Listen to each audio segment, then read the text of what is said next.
bendiga. Una vez más estamos en la casa de Dios y la verdad que es un privilegio que tienen poco hoy en día de poder reunirse presencialmente en la casa de Dios.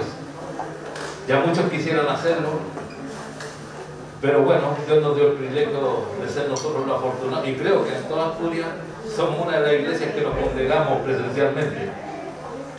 Así que hay que estar orando por las demás iglesias para que puedan abrir pronto.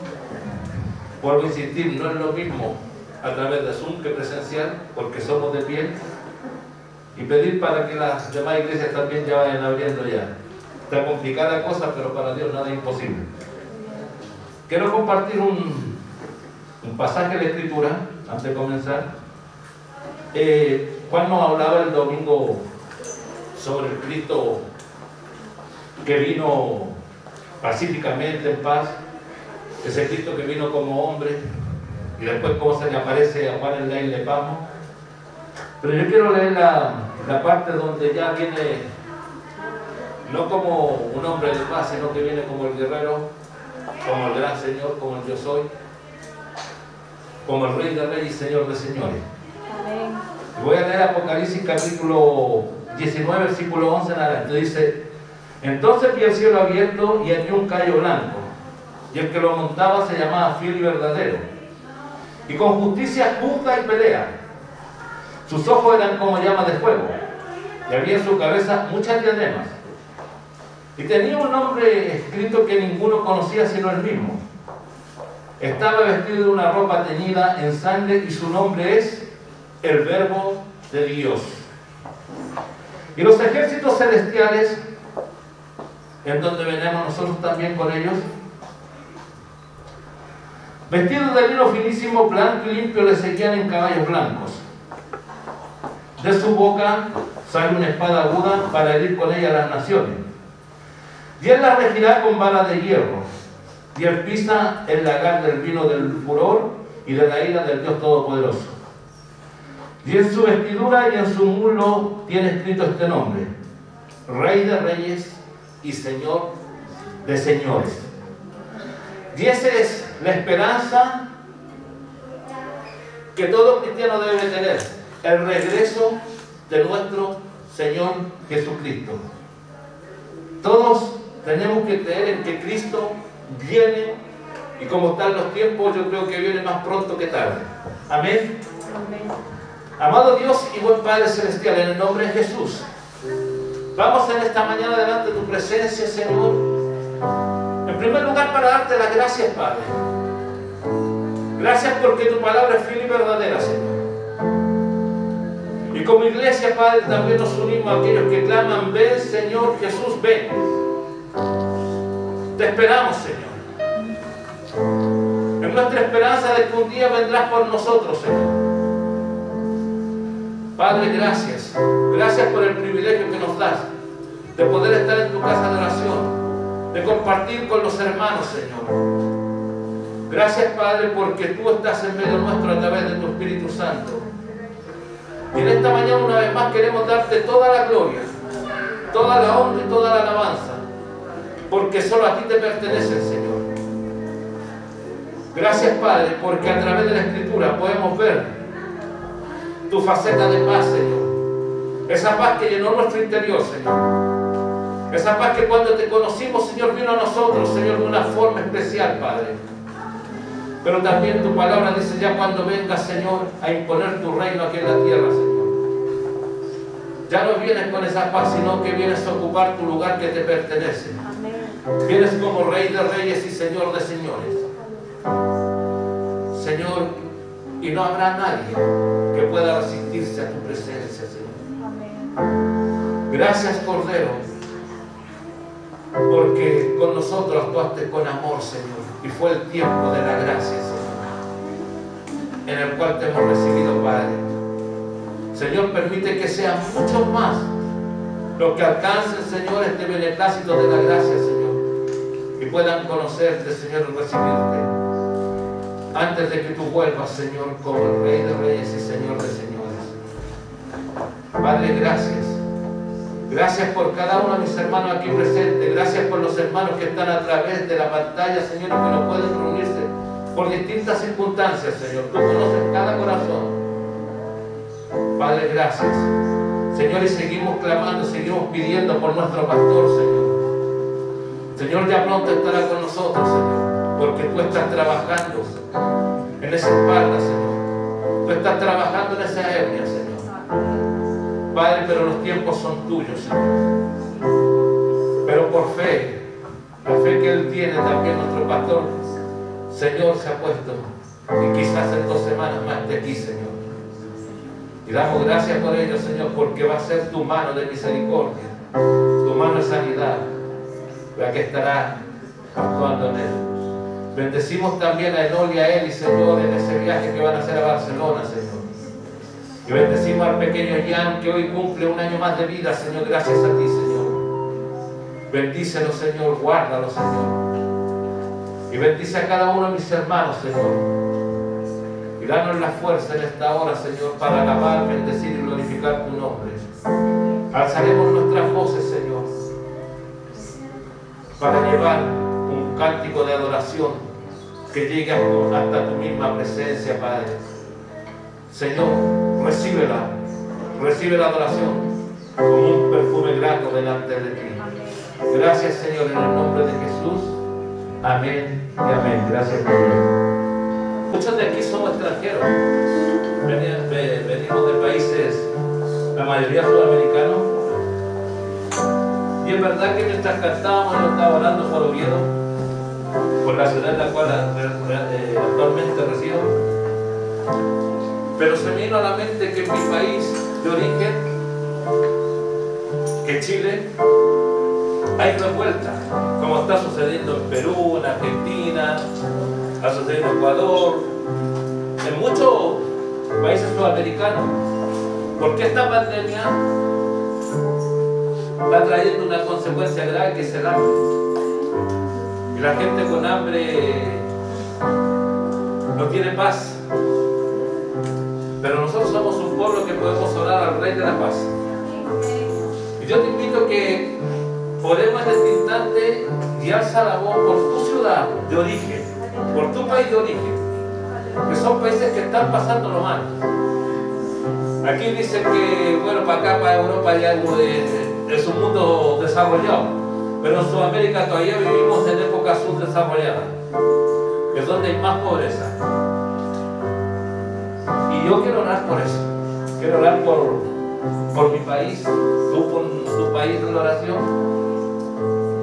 tu lugar de origen, sin dejar siempre de orar por España, aunque estamos haciendo en España, pero tenemos raíces. Amén. Señor, en el nombre de Jesús, en esta mañana queremos ir delante de tu presencia, Señor, para ponerte, Señor, como clamor delante tuyo, Señor, que también cuiden nuestros países de origen, Señor, que también lleven la paz a esos lugares, Señor, en donde por distintas circunstancias, Señor, los pueblos se están levantando, Señor, en contra de las autoridades, Señor. Pero nosotros conocemos un Dios de paz. Y a ese Dios clamamos en esta mañana. Señor, yo clamo para que tú lleves la paz a mi país, Señor. En ese lugar, Señor, donde me vio nacer, Señor. Lleva la paz a Chile, Señor. Lleva la paz a Perú, Señor. Lleva la paz a Ecuador. Lleva la paz a Bolivia, Señor. Lleva la paz a Paraguay, a Brasil, a Colombia, Señor. Lleva la paz a esos lugares, Señor, en donde se están levantando las masas, Señor. Y eres tú el único que puede llevar la solución, Señor, a todos esos lugares, Señor. Eres tú el único, Señor, que puede llevar paz a los corazones, Señor, afligidos, a los corazones atormentados, a los corazones hambrientos, Señor. Solo tú puedes poner esa verdadera paz, Señor. Y desde aquí, Señor, alzamos nuestra voz para clamar por aquellos lugares, Señor. Señor, y te pedimos también, Señor, Que tú sigas manteniendo la paz en nuestras ciudades que estamos recibiendo, Señor.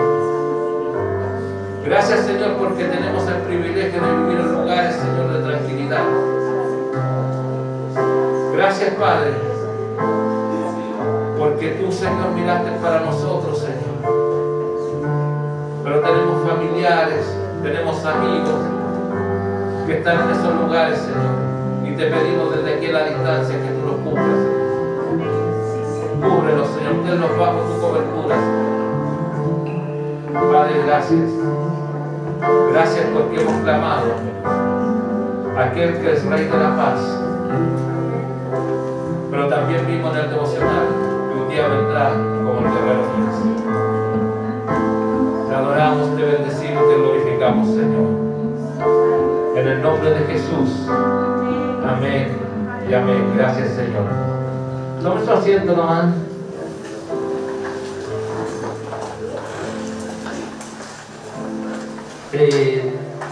Nos dicen que tenemos una visita que es Israel Gómez. Supongo que si te quieres presentar, quieres decirnos quién eres. Bueno, soy hermano de Aarón, ¿no? Hermano de Aarón, Israel Gómez, hermano de Aarón. Eres bienvenido, de la familia Peniel, y cualquier cosa que podamos servirte vamos a estar atentos si lo deseas. Muchas gracias. ¿Cómo recibimos a los hermanos?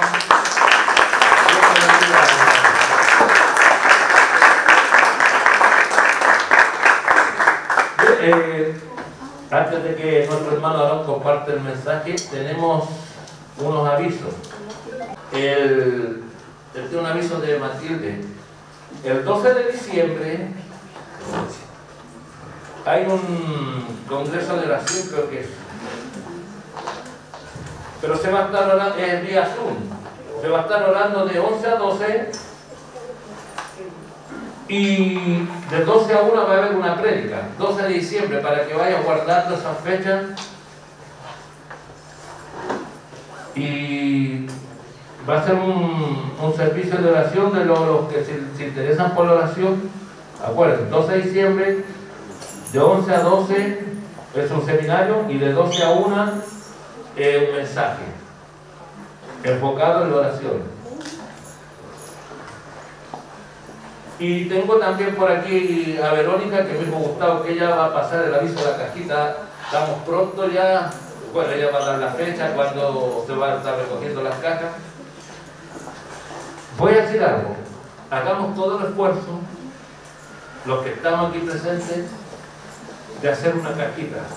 Este año está muy difícil, muy complicado, porque no hay iglesias que se estén reuniendo. Y nosotros tenemos el privilegio de reunirnos.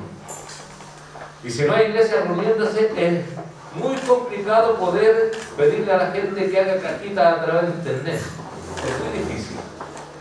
Entonces, como Peniel y como Gustavo, el encargado de aquí de Asturias, apoyémoslo también. Así que, Verónica. Buenos días, hermanos. Quería informarles que la recogida de la cajita empieza el día 25 al 29 de noviembre.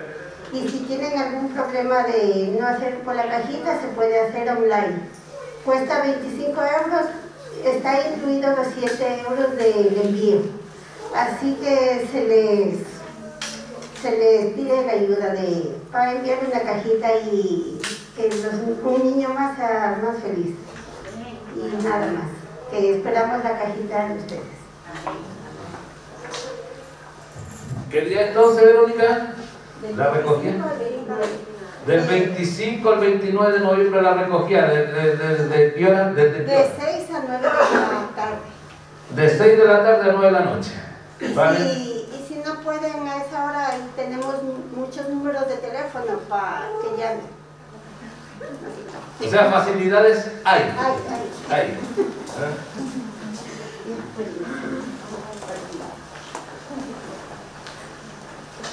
Ya sabes, ya la cajita, lo que se tiene que ya lo han dicho varias veces, y el envío vale 7 euros. Si alguien no lo llega a tener, avísenle a Gustavo y se va a solucionar también. Bien, los otros avisos son: miércoles estudio a través de Zoom, 7 de la tarde, y el día viernes, 19 horas, oración presencial aquí en la iglesia.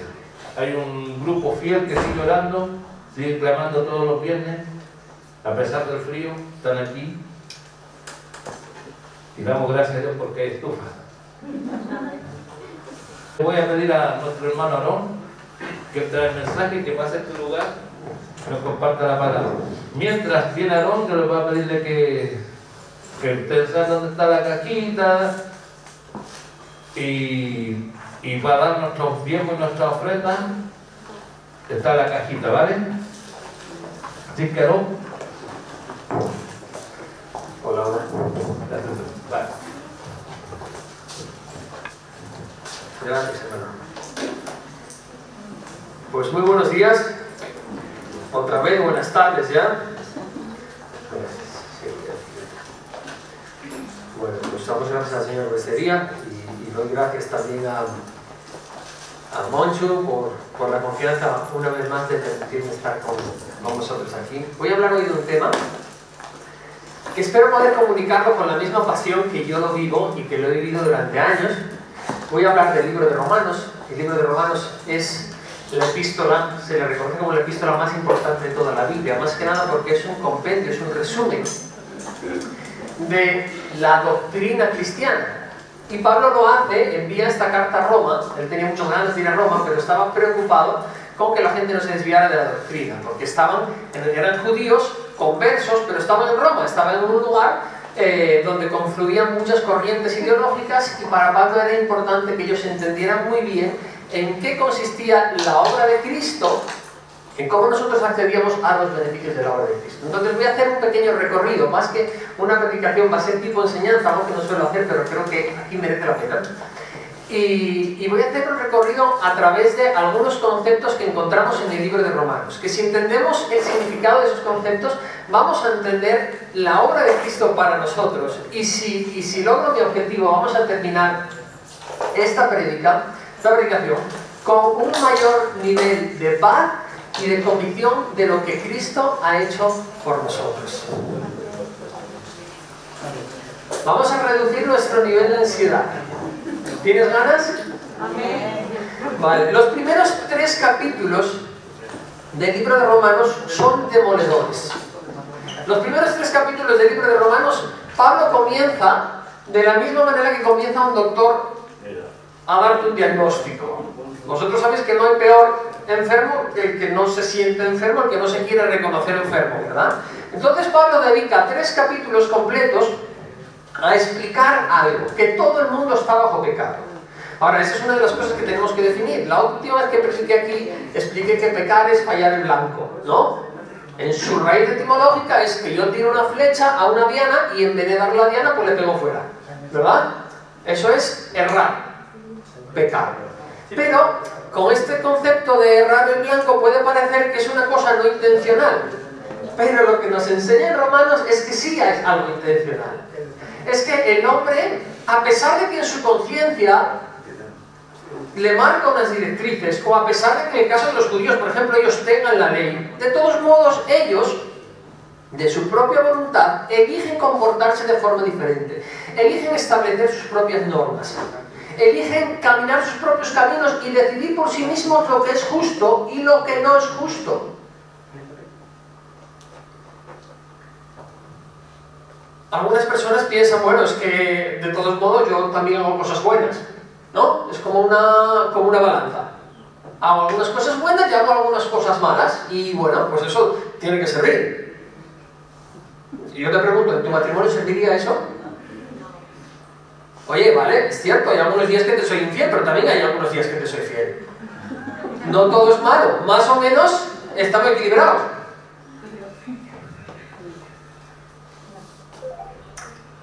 Pablo divide, no voy a leer todos los versículos, pero mi intención es que, aparte de que bajemos ese nivel de ansiedad por esa nueva revelación, una revelación superior de la obra de Cristo para nosotros, mi intención también es que tengas ganas de devorar el libro de Romanos. Esto hay que devorarlo, porque leyéndolo una vez no lo entiendes, tienes que leerlo otra vez y otra vez. Yo tuve la oportunidad, el privilegio de ser profesor de la materia de Romanos 6 años seguidos, y os digo que me ha encantado y ha sido de una edificación para mi vida espiritual increíble, increíble. Él habla de 3 grupos y y va tomando cada uno de estos grupos y va demostrando cómo cada uno está en pecado, o sea, tiene esa enfermedad y necesita a Cristo. Uno de esos grupos que a veces en los cristianos preguntamos, pero bueno, ¿qué pasa con las personas aborígenes de la selva amazónica que nunca han escuchado el nombre de Jesús? Bueno, pues Pablo habla acerca de estas personas. Romanos 1, voy a leer solamente el versículo 29 y 30. No hace falta que vayáis ahí porque voy a entrar con muchos versículos, Dice, y como estos no aprobaron tener en cuenta a Dios, Dios nos entregó una mente reprobada para hacer cosas que no convienen, estando atestados de toda injusticia, fornicación, perversidad, avaricia, maldad, llenos de envidia, homicidios, contiendas, engaños, malignidades, murmuradores, detractores, aborrecedores de Dios, injuriosos, soberbios, altivos, inventores de males, desobedientes a los padres, necios, desleales, sin afecto natural, implacables y sin misericordia, quienes, habiendo entendido el justo juicio de Dios, que los que practican tales cosas son dignos de muerte, no solo las hacen, sino que también se complacen los que las practican. Y uno dice, bueno, pero si esa gente, si estamos hablando de personas que no han conocido a Dios, ¿de dónde sacan ese concepto de justicia? Bueno, pues unos versículos antes, Pablo lo que dice es que la justicia de Dios ha sido presa en sus corazones. Y en su propia conciencia, ¿quién le acusa o le defiende? Hay dos cosas que han sido reveladas para cualquier persona, aunque nunca haya escuchado el nombre de Jesús, aunque nunca haya tenido la ley de Moisés, ¿verdad? Uno es la gloria de Dios a través de la naturaleza y otro es el concepto de justicia en su corazón. Uno dice, vale, bueno, pues las personas que no conocen a Jesús entonces serán juzgadas conforme a su conciencia. Sí, está bien, serán juzgadas conforme a su conciencia. Pero pregunto, ¿eso quiere decir que van a ser salvas de acuerdo a su conciencia? ¿Quiénes de nosotros, si fuéramos juzgados de acuerdo a nuestra conciencia, seríamos salvos? Y Pablo vuelve a un ejemplo en varias ocasiones de una persona que no tenía la ley de Moisés, tampoco tenía el Evangelio de Jesucristo, y sin embargo fue salvo a través de una cosa, a través de la fe.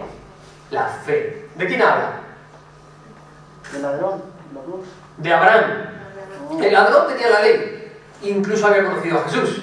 Tenía otros recursos para conocer la gloria de Dios, la justicia de Dios, la verdad de Dios. Pero Abraham fue antes de la ley. Abraham no sabía nada de la circuncisión, era un incircunciso. O sea, aquellas normas a través de las cuales los judíos decían, bueno, yo voy a ser salvo, yo estoy en paz con Dios porque yo tengo la ley, porque yo soy de la circuncisión. Y entonces Pablo dice, no, espera, antes de todo eso había un camino, y ese camino era la fe. Era el caso de Abraham, ¿verdad? Después habla de otro grupo diferente a todos estos inventores de males, ¿no? Que decía. Está un poco más adelante, en el capítulo 2, Pablo dice lo siguiente, dice, por tanto, no tienes excusa, tú, quien quiera que seas, cuando juzgas a los demás. Escucha esto, pues al juzgar a otros te condenas a ti mismo, ya que practican las mismas cosas. Ahora bien, sabemos que el juicio de Dios contra los que practican tales cosas se basa en la verdad. ¿Piensas entonces que vas a escapar del juicio de Dios tú que juzgas a otro y sin embargo haces lo mismo que ellos? Vale, él estaba escribiendo a judíos que están en Roma. Los romanos, ¿sabéis cómo llamaban al resto de culturas que no habían adoptado sus costumbres? Los llamaban bárbaros, los llamaban incivilizados. Ellos eran los creadores del derecho, todavía se usa el derecho romano hoy en día, todavía se estudia en las universidades y se aplica. Y los griegos, en esa época, que tenían los padres de la ética. Entonces, para todos ellos, según ellos, en su propia forma de pensar, ellos tenían normas y para vivir un estilo, una forma de vida correcta, recta, civilizada. Y Pablo advierte y dice, no, mira, es que todas tus normas no te sirven de nada. Porque esos estándares de los que tú hablas, esos estándares morales de los que tú hablas, tú no llegas a ellos en absoluto. Y por último, Pablo termina por decir lo mismo a otro grupo. Lo que está haciendo es derribando argumentos y demostrando, mira, ni tú, ni tú, ni tú, ni tú, todos ustedes están destituidos, quedan cortos de la gloria de Dios. O sea, no alcanzan al nivel de lo que Dios pide. O sea, está siendo muy crudo, pero la verdad y la realidad es importante. Porque si queremos tomar un tratamiento, es bueno que seamos muy conscientes de cuál es la enfermedad que tenemos. En el último grupo en los judíos. Los judíos en que apoyaban su salvación. Quizá los romanos lo apoyaban en el hecho de sus principios éticos, morales, el derecho y bueno, todo lo que ellos representaban como cultura, ¿no? Ellos tenían su panteón y tenían su forma de pensar y se sentían ética y moralmente superiores a los demás. Otras personas quizá piensan que la paz con su conciencia es suficiente para ellos. Pero los judíos, ¿qué pensaban?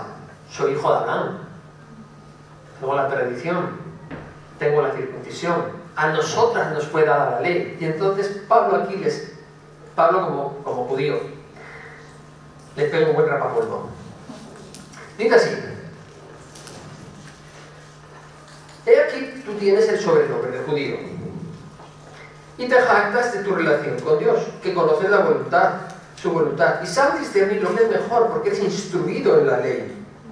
Cuidado, porque esto de los judíos se parece mucho a lo de los evangélicos. Se parece mucho a cualquier religioso que conoce su voluntad y sabes discernir lo que es mejor porque eres instruido en la ley, que estás convencido de ser guía de ciegos, de luz de los que están en oscuridad, instructor de los ignorantes, maestro de los sencillos, pues tienes en la ley la esencia misma del conocimiento y la verdad, que es cierto. En fin, tú que enseñas a otros, no te enseñas a ti mismo. Tú que predicas contra el robo, robas. Tú que dices que no se debe de cometer adulterio, adulteras. Tú que aborreces a los ídolos, robas en sus templos. Tú que te jactas de la ley, deshonras a Dios quebrantando la ley. Ahí está escrito, porque por causa de ustedes se blasfema el nombre de Dios entre los gentiles. La circuncisión tiene valor si observas la ley. Y aquí Pablo empieza a hilar fino. Él como judío sabía de lo que hablaba. Él decía, a mí no me la das. Yo soy judío también, porque si quebrantas la ley, aunque es un punto, vienes a ser como incircunciso, aunque te hayas circuncidado.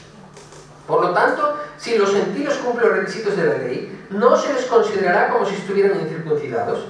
El que no está físicamente circuncidado, pero obedece la ley, se le condenará. A ti que a pesar de tener el mandamiento escrito, la circuncisión quebrantas la ley. O sea, lo importante no es las marcas externas, no es que seas hijos de Abraham, como Jesús decía, es que Dios puede levantar hijos de Abraham de estas piedras.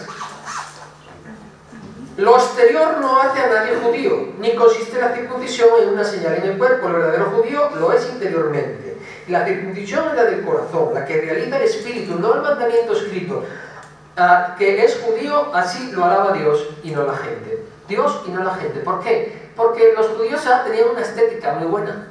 Lo que se debe hacer, lo que no se debe hacer, entonces modificamos su conducta para una apariencia. Pero Pablo, no en esta epístola, pero Pablo menciona una ocasión, yo en cuanto a la ley era irreprochable. Irreprochable es que nadie le puede decir nada. Nadie le puede decir nada. Él era perfecto. Él se conducía como el mejor judío, el mejor cristiano. Dice, pero hay algo en mí. Es que hay un mandamiento que no encuentro nada externo con el que yo pueda demostrarlo. Es algo solamente interno. Dice, no codiciarás. Honra a tu padre y a tu madre. Cualquiera pregunta, todo el mundo te puede decir que mis padres están muy bien cuidados. ¿No? Honra el sábado. Lo honro como el que más. Pero cuando dice no codiciarás, dice que hay en mí que incluso el propio mandamiento parece que produce en mí más codicia. Y yo sé en mi corazón que no cumple la ley, porque soy un codicioso. Porque codicio la mujer de mi prójimo, porque codicio los bienes de mi prójimo, que soy envidioso. Y eso lo sé que está en mi corazón. Todo nos pasa. Están investigando ahora el post de una modelo brasileña a la que la cuenta del Vaticano le dio un me gusta. Mira, Pablo termina dejándonos a todos en el mismo punto. Todos han desviado a una. Y mira, no solamente se trata de las cosas que hacemos, sino de quién somos. Lutero decía que la naturaleza de pecado no consiste en las cosas que haces. ¿Quieres conocer tu naturaleza de pecado? Medita en lo siguiente. ¿Cómo te comportarías? ¿Cómo nos comportaríamos si nos quitaran las consecuencias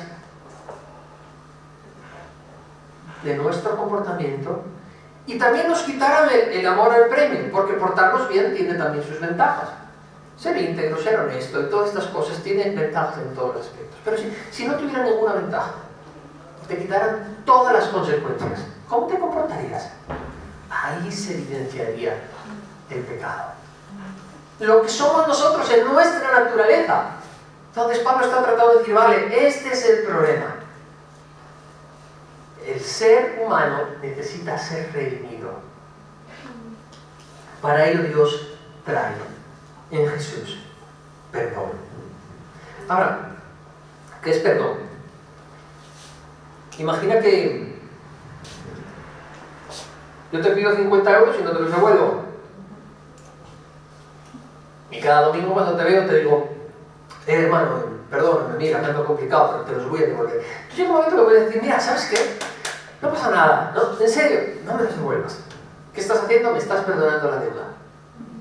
Me perdonaste la deuda. ¿Eso cambia de alguna manera lo que yo soy? No. Yo sigo siendo una persona que debe a este, debe al otro, debe a todo el mundo, no me devuelve nada. O sea, sigo siendo el mismo tránsfuga, el mismo sinvergüenza. Eso no cambió mi naturaleza, lo único que pasó es que me perdonaste una deuda. Pero eso ni siquiera quiere decir que nos vamos a ir de fuera a comer juntos. Probablemente cruces de acera la próxima vez que me vea, ¿y acaso te vuelvo a pedir? Entonces lo que Dios hace por nosotros es más que perdón. Él nos perdona, pero además nos justifica. Dice, si confesamos nuestros pecados, Él es fiel y justo para que nos perdone nuestros pecados y nos limpie de toda maldad. O sea, esto no quiere decir solo que Dios ha perdonado tu pecado. Esto quiere decir que si tú eras una persona infiel con tu pareja, pasa a ser delante de Dios como si siempre hubieras sido una persona fiel con tu pareja. Quiere decir que si tú has sido siempre un mentiroso compulsivo, pasas a ser delante de Dios como si siempre hubieras sido un amante de la verdad. Esto es increíble. Él no solamente nos perdona, Él nos justifica. Dice Romanos 5:2, dice, desde el 1 dice, en consecuencia, ya que hemos sido justificados mediante la fe, tenemos paz para con Dios por medio de nuestro Señor Jesucristo. Somos perdonados, o sea, nuestra deuda es saldada, no le debemos nada, pero además somos justificados, o sea, somos convertidos en justos. Él dice, yo arrojé a lo profundo del mar todo tu pecado y dije, no me acordaré jamás. Nos cuesta tanto trabajo comprenderlo, entenderlo, pero parte de entregarnos a Cristo es entregarnos a la verdad sobre su obra en nosotros. Lo bueno, pensamos, entregarte a Cristo es dejarlo todo. Hablamos de entregarnos a Cristo como si fuera el tremendo sacrificio y dolor. Puede haber sacrificio, puede haber dolor, pero sabes que entregarnos a Cristo también es aceptar, quizás con esfuerzo, porque nos cuesta entenderlo, lo que Él dice acerca de nosotros. Él nos ha hecho justos, Él nos ha perdonado. Ese es el tipo de relación que Él quiere tener con nosotros. ¿Qué es lo que pasa? Yo, cuando era crío, tenía 13, 14 años, pues siempre paraban en un kiosco que hay por ahí en mi calle. Y pues a veces cuando tenía dinero dejaba de ver un paquete de tabaco, unos donuts, y claro, cuando eran 5 euros, bueno, pero cuando la cuenta iba sumando, ya llevaba yo 30 euros, 40 euros o 1000 euros, no sé si eran pesetas de aquel tiempo. Cuando ya tenía un poco de dinero, ya empezaba a pasar menos por esa calle.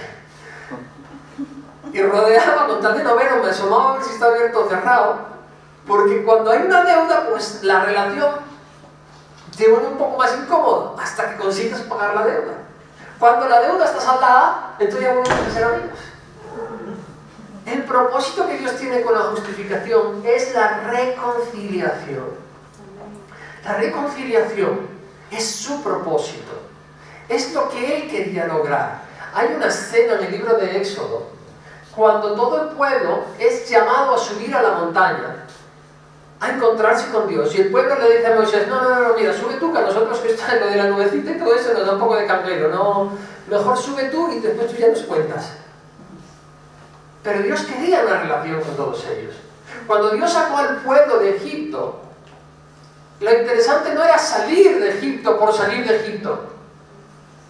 Lo interesante era salir para adorar, porque Dios dijo, yo quiero un pueblo para recrearme en él. Lo muy interesante es el hecho de que Dios quiere una relación con nosotros. No solamente salvarnos, no solamente justificarnos, sino hacerlo para estar en contacto con nosotros. Nuestra relación con un Dios que nos conoce, que nos ama, que nos ve con unos ojos de amor y para el cual nosotros somos perfectos.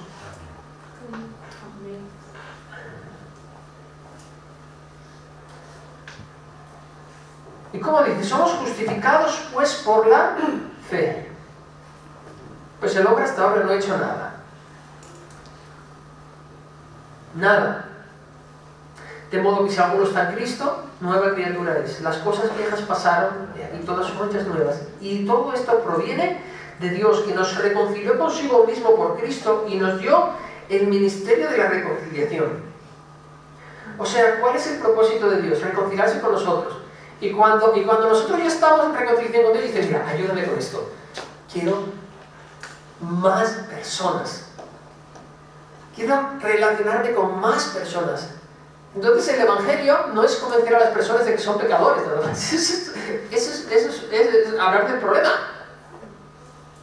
Es llevarlos hacia la reconciliación. Ese es el propósito de Dios. Así que somos embajadores en nombre de Cristo, como si Dios rogase por nosotros, os rogamos en nombre de Cristo, reconciliados con Dios. Al que no conoció pecado, por nosotros lo hizo pecado, para que fuéramos hechos justicia de Dios en él. ¿Cuál fue la primera reacción de Adán cuando pecó? Esconderse. ¿Cuál fue la respuesta de Dios? ¿Dónde estás tú? Tuve miedo y me escondí, tuve miedo de romper la relación. Y dice, oye, pero ¿quién te dijo que no podías vivir delante de mí?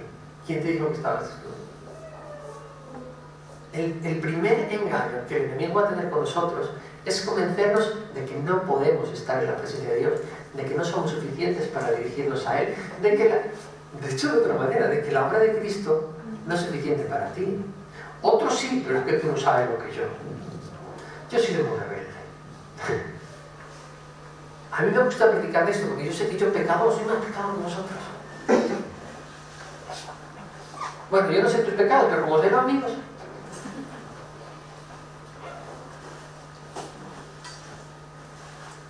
Y desde entonces la historia de Dios con el hombre ha sido Dios tomando la iniciativa para restaurar la relación.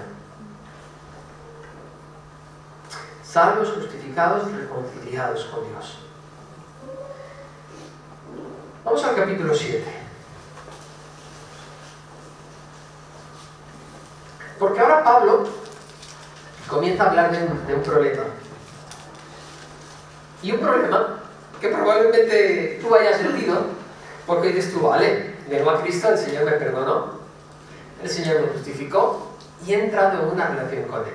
Pero no, y todo por gracia, a través de la fe. ¿Tienes fe? Lo recibes. ¿Tienes fe? Lo recibes. Pero ahora llega el punto de la santificación, y yo no sé si te ha pasado a ti, pero es que parece que con lo de la santificación las cosas se ponen difícil. Ahora toca vivir como cristiano. Y uno dice, vale, Señor, gracias por todo lo que has hecho aquí. Ahora sí, yo te prometo que yo voy a comportarme, yo voy a vivir como auténtico cristiano, voy a vivir para ti. Casi, mira, te voy a mostrar que mereció la pena, hombre. Y nos damos cuenta de que nos vemos en una situación como se veía Pablo. Y es curioso que Pablo lo mencione después de todas las cosas bonitas que Cristo ha hecho por él y todo eso, pero ahora empieza a decir, sabemos en efecto que la ley es espiritual, pero yo soy meramente humano y estoy vendido como esclavo al pecado. Pero no, Pablo, no estamos hablando de que tanto redimido y tanto justificado y que... Y dice, no entiendo lo que me pasa, pues no hago lo que quiero, sino lo que aborrezco. Ahora bien, si hago lo que no quiero, estoy de acuerdo que la ley es buena. Pero en este caso ya no soy yo quien lo lleva a cabo, sino el pecado que mora en mí. Yo sé que en mí, es decir, en mi naturaleza pecaminosa, nada bueno habita. Aunque deseo hacer lo bueno, no soy capaz de hacerlo. De hecho, hago no hago lo bien que quiero, sino el mal que no quiero. Y si hago lo que no quiero, ya no soy yo quien lo hace, sino el pecado que mora en mí. Así que descubro esta ley, que cuando quiero hacer el bien, me acompaña el mal. Porque lo íntimo de mi ser me deleito en la ley de Dios. Pero me doy cuenta que en los miembros de mi cuerpo hay otra ley que la ley del pecado. Esta ley lucha contra la ley de mi mente y me tiene cautivo. Y grita, miserable de mí, ¿quién me librará de este cuerpo de muerte? ¿Quién se ha sentido así? Levanta las dos manos hasta el pie, ¿verdad? Ahora, fíjate cómo continúa el siguiente versículo. Gracias doy a Jesucristo nuestro Señor. Así que yo mismo con la mente sirvo a la ley de Dios, pero con la carne a la ley del pecado. Y continúa, porque aquí hay un salto al capítulo 8, pero originalmente no fue escrito en división de capítulos, y dice, ahora pues ninguna condenación hay para los que están en Cristo Jesús. Y ahí nos va a dar, paro ahí, porque nos va a dar la clave para ser salvo, libre de ese dilema. O sea, Pablo viene advirtiendo, no trates de salvarte a través de tus obras, a través de tus normas morales. No pienses ni por un momento que eres capaz de salvarte a ti mismo. Necesitas para tu salvación, para tu perdón, para tu justificación, necesitas la obra de Cristo. Y cuando nosotros comenzamos a caminar en nuestra vida cristiana, corremos el riesgo de haber aceptado la salvación en Cristo, la justificación en Cristo, gratuitamente, no, claro, él se va a salvar a sí mismo, ¿verdad? Solo por la fe, pero que lo que trata del discipulado y del caminar en santidad, digamos, ahora esa es mi parte, eso me toca a mí. Y esto es un problema, porque ¿sabes qué? Tampoco puedes. Ni eso, ni eso. La santificación también es una obra del Espíritu Santo en nosotros, que ocurre a través de la fe. Entre ahora pues ninguna condenación hay para los que están en Cristo Jesús, los que no andan conforme a la carne, sino conforme al Espíritu. Y uno dice, vale, entonces no debo andar, no hay condenación si no ando conforme a la carne. Bueno, ya, pues qué noticia. Porque pensamos, ¿qué es andar conforme a la carne? ¿Y qué es andar conforme al Espíritu? Porque ahí está la clave. Entonces pensamos, andar conforme a la carne es no pecar, no hacer cosas malas. Pero no tiene mucho sentido que diga, no hay condenación para el que no comete pecado. Ya, sí. Fíjate lo que dice, porque lo que era imposible para la ley, porque la ley del Espíritu de vida en Cristo Jesús me ha librado de la ley del pecado y de la muerte. Habla de dos tipos de leyes: ley del Espíritu de vida y ley del pecado y de la muerte. Ley del Espíritu de vida y ley del pecado y de la muerte. Recordar estos dos conceptos. Una de las cosas que Pablo hace es demostrar que la ley no sirve para traer salvación. O sea, una lista de normas acerca de lo que debes hacer y no debes hacer. Pablo lo que enseña en este libro y en otros libros como Gálatas, como Filipenses, lo que enseña es que la ley lo que hace es que refuerza el pecado, evidencia el pecado. Lo que decía antes, dice, oye, yo no hubiera sabido lo que era la codicia si no fuera que la ley me dice no codiciarás. Y el hecho de no ser capaz de dejar de codiciar hace que mi pecado sea en extremo pecaminoso. Entonces la ley, en vez de ayudarme, que se supone que me venía a ayudar, pero en vez de ayudarme a ser libre del pecado, pues me hace más pecador aún, porque evidencia, denuncia, expone mi pecado. Entonces, cuando Pablo habla de la ley, dice porque el Espíritu me ha liberado de la ley del pecado y de la muerte. La ley del pecado y de la muerte. Está hablando de ese intento humano, esa forma de caminar a través de la ley para tratar de perfeccionarnos. Y la ley del Espíritu de vida, por el contrario, es aquella ley que viene a través de una relación personal con Dios, a través del Espíritu Santo. Voy a leer un versículo en Gálatas. Gálatas está en esta situación. Ellos reciben al Señor por la fe, reciben la salvación, la justificación, y entonces empiezan a meter leyes y formas y estilos, y bueno, ahora tenemos que cumplir esto y tenemos que cumplir esto, queriendo justificarse a sí mismos y queriendo alcanzar niveles de santidad a través de hacer o no hacer cosas. Y mírate lo que dice en Gálatas. Dice, Gálatas torpes. Diga conmigo torpes. ¿Y el versículo? Gálatas 3. Dice, ¿quién los ha hechizado a ustedes antes quien Jesucristo mismo ha sido crucificado, presentado claramente? Solo quiero que me respondan a esto. ¿Recibieron el Espíritu por las obras que demanda la ley o por la fe con la que aceptaron el mensaje? Tan torpes son. Oye, Pablo se atrevía mucho, ¿no? Después de haber comenzado por el Espíritu. ¿Qué es comenzar por el Espíritu? Es el camino de fe. Recibir lo que Dios tiene para ti a través de la fe. Por la gracia de Dios, nada más. ¿Pretenden ahora perfeccionarse con esfuerzos humanos? O sea, Pablo se escandaliza. ¿Pretenden ahora perfeccionarse con esfuerzos humanos? Y yo les digo, ¿pretenden ahora perfeccionarse con esfuerzos humanos? Y lo que a menudo está implícito en ese intento de perfeccionarnos por los esfuerzos humanos es como esa preparación previa para ir a encontrarnos ya con Dios. Como para ser un poco más merecedores de una mejor relación con Dios. Quiero una mejor relación con Dios. Entonces necesito hacer algunos cambios, algunos ajustes en mi vida. Algunos me producen ansiedad, no sé cómo voy a hacer, no sé cómo voy a poder vivir sin esto, y entonces lo demoro, entonces pasa tiempo y no entendemos que Dios nos da todo el paquete. No podemos santificarnos a nosotros mismos, no podemos añadir a nuestra estatura un codo, no podemos cambiar un color de nuestro pelo.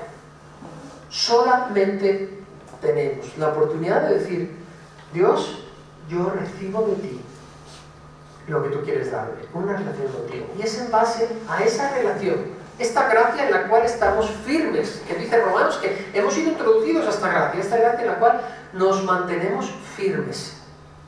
Y eso es lo que trae santificación para nosotros. Y dices, pero es que, vamos a ver, yo he intentado tantas veces cambiar mi comportamiento. Lo he intentado tantas veces. Vale, no te esfuerces en cambiar tu comportamiento. Esfuérzate en la gracia que es en Cristo Jesús. Esfuérzate en creer que Él es suficiente. Esfuérzate en creer que Él es suficiente para ti. Y vive esa relación. No la demores. No esperes a tener una relación cercana con Dios. Acercarte a Dios con confianza. Para cuando hayas resuelto nada. Eso es una fantasía. Eso no ocurrirá. Si no es por la obra del Espíritu Santo, no cambiará nada. ¿Sabes por qué? Porque el pecado no es un comportamiento. El pecado es algo interno. De la abundancia del corazón habla la boca. O sea, es algo que ocurre aquí y después se manifiesta en los miembros. Dice, los pies que corren presurosos al mal, las manos derramadoras de sangre. Sí, son comportamientos, pero son cosas que primero ocurren dentro, ocurren en el corazón. Y eso es lo que Dios quiere tener la oportunidad de cambiar en ti y en mí.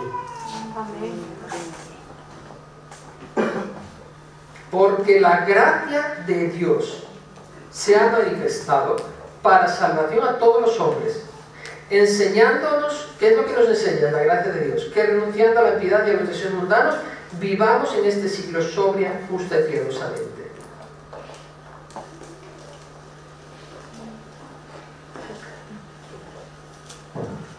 Pero es la gracia de Dios.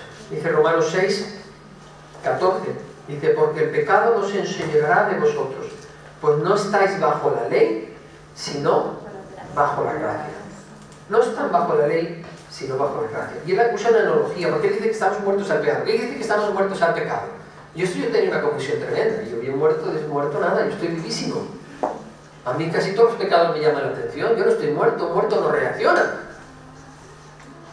Un muerto no se enoja, no se enfada. Yo tenía mucha ira, ya no tengo tanta, pero tenía mucha ira. Y muchas otras cosas, ¿no? Que para qué hablar. Y yo, ¿cómo que muertos al pecado? Y yo seré salvo por la fe de Jesucristo, pero vamos. Pero si lees el texto, cuando Pablo dice que estamos muertos al pecado, no quiere decir que no reaccionemos o que no lo percibamos o que no nos tienten. Él está utilizando una analogía. Él dice que el esclavo, por la ley, pertenece a su amo mientras vive, porque claro, si muere, pues ya no pertenece al esclavo, ¿no? Y entonces él dice, oye, vosotros pertenecíais, la ley os mantenía en evidencia de pecado y por lo tanto erais esclavos de ese pecado. Pero ahora al haber muerto, sois libres de aquella ley que os obligaba y por lo tanto sois libres de aquel pecado. Y ahora tenéis un nuevo amo. Este amo es Jesucristo, es el Espíritu Santo. Estáis sometidos a una nueva ley. Es posible caminar en santidad sin necesidad de regirnos por puntito de lo que dice una ley, sino por el Espíritu Santo que opera en nosotros y nos dirige a hacer lo correcto. Amén. Pero es a través de un cambio interno. Entonces, ¿entiende lo que es decir muertos al pecado? Lo interesante de que somos muertos al pecado es que como hemos resucitado ahora tenemos un nuevo amo y tenemos una nueva ley. Y esa nueva ley sucede a través de una relación personal, esa reconciliación. Es la que nos lleva a entender y vivir de una forma justa, santa y piadosa. De una manera que por nuestros propios medios sería absolutamente imposible vivir. Quizás el resumen de esta predicación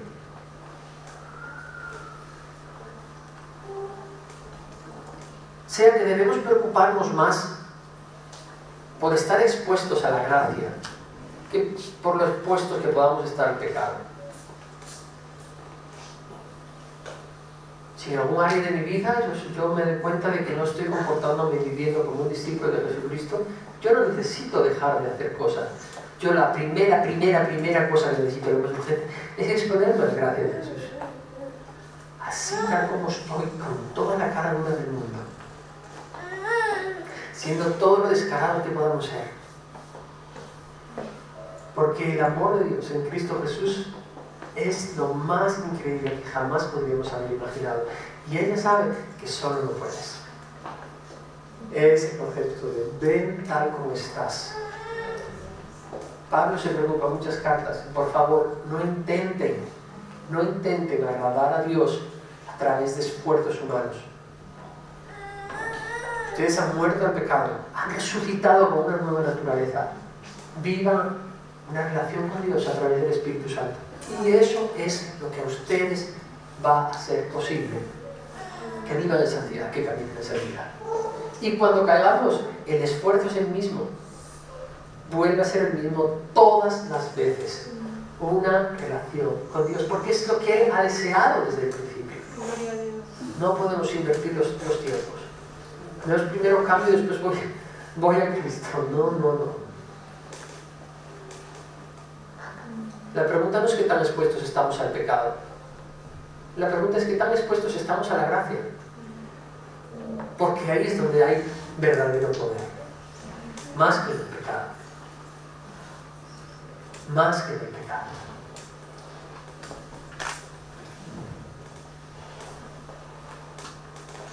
No sé en qué punto estarás tú.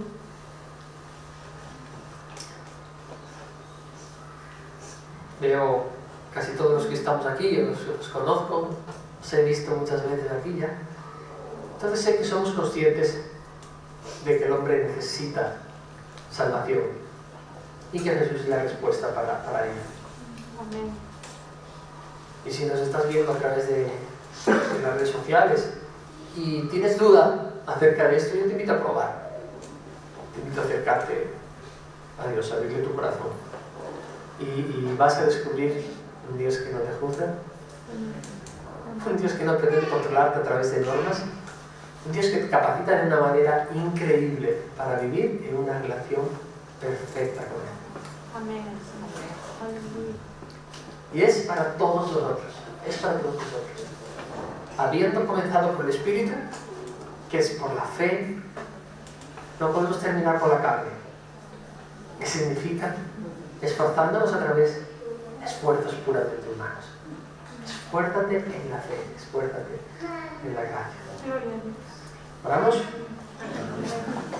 Padre, yo te doy gracias en el nombre de Jesús. Gracias por lo que has hecho, Dios. Gracias por lo que has hecho.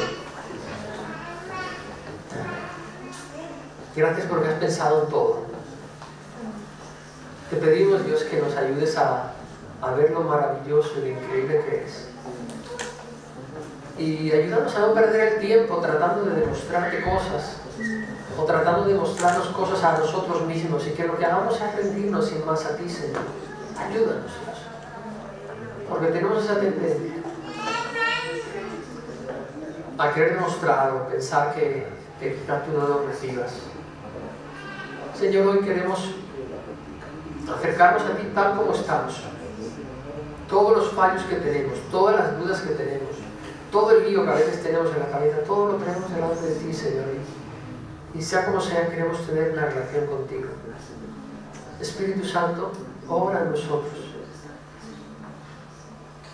Queremos tu voz, queremos tu presencia, queremos tu compañía en nosotros. En el nombre de Jesús. Amén. Hermanos, una vez escuché que solamente hay dos religiones en el mundo. Solamente hay dos religiones. La religión de las obras y la religión de la gracia. Y la única donde encuentras la gracia es en Cristo Jesús. Solamente se encuentra en Cristo Jesús.